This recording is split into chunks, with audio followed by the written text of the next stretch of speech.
So ano ba ang simbolo ng ating cake? Ngayon po, pag magkakat kayo, magkahawak kamay. Ang may hawak po ng ating knife ay yung ating bride, tapos nakahawak sa kamay ng bride ang ating groom. Sige, magkat na po tayo, no? So ano ba ibig sabihin ng pagkakat na yan? Katulad sa ating cake, ito ay sumisimbolo sa kaligayahan ng celebration, ano? So kagaya ng mga birthdays, mga anniversaries, ang cake ay sumisimbolo sa matamis na pagdiriwang ng kasiyahan. Sige, slice nyo na po ang cake. At mamaya ay papaliwanag ko kung paano ang gagawin.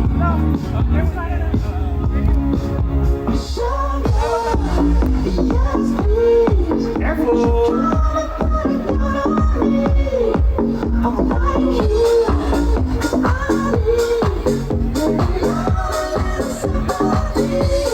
Ayan.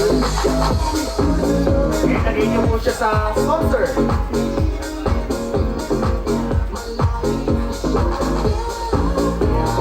Lagay niyo po dyan.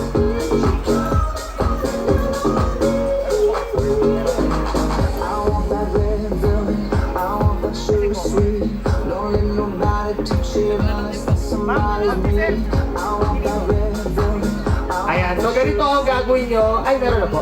Ayan, sige. So ganito po ang... Oh, sige, ganyan. Ingat po ah. O, ganito po ang gagawin nyo. Yung ipapakain nyo po sa partner nyo, may meaning po yan. Kung yung cake ay sumisimbolo sa tamis ng pagsasama, kung gano'n naman kalaki ang ipapasubo mo sa iyong kapartner, gano'n kalaki ang pagmamahal mo sa kanya. Kaya lang, remember, kapag kulang ang pinasubo mo, baka kulangin at maghanap ng iba. Kapag naman sobra, ay katulad sa pagmamahal, pag sobra-sobra, nakakamatay, di ba? This love will kill you, di ba? Too much love will kill you. So dapat perfect lang. Okay, ang tanong ko, sino ang unang magsusubo? Ay, ikaw na. Oh, sige. Ayan, sige. Bago yan, tignan ko nga. Ayun. Pwedeng dito tayo sa... Lapit na kayo na konti. Lapit na konti. Para makita ng ating madlang people. Yan. Okay, ready, oh. Tanungin ko muna. Sir Elijah, kaya mo bang tanggapin ang pagmamahal ng ating bride?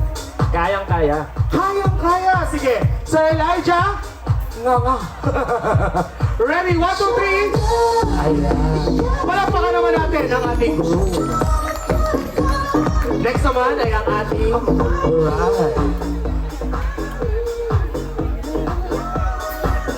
Oh, careful.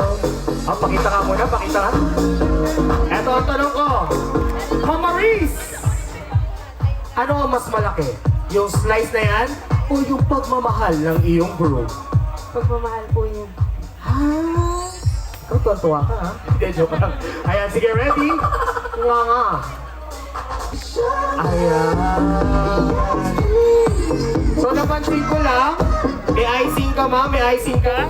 Tanggalin nyo nga sa pamamagitan ng kiss. Palakpakan nga, bilangan natin in 1, 2, 3, kiss!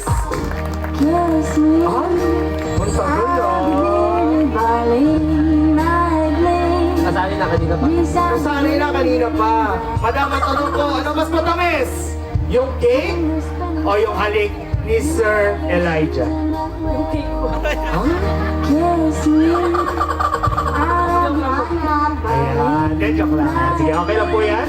And now, at this juncture, tatawagin ko naman po ang ating maid of honor at ang ating best man. So pumunta na po kayo sa harap at ganun rin kayong dalawa, kunin nyo na po ang inyong goblet. Kung saan dadako na tayo sa ating toast message. Hanap. Yan. So sa ating best man at maid of honor, kumuha na kayo ng inyong goblet. Halina nyo na ng inyong kung ano mang gagamitin para sa toast message. Ihanda na ang inyong sarili dahil kayo na ang susunod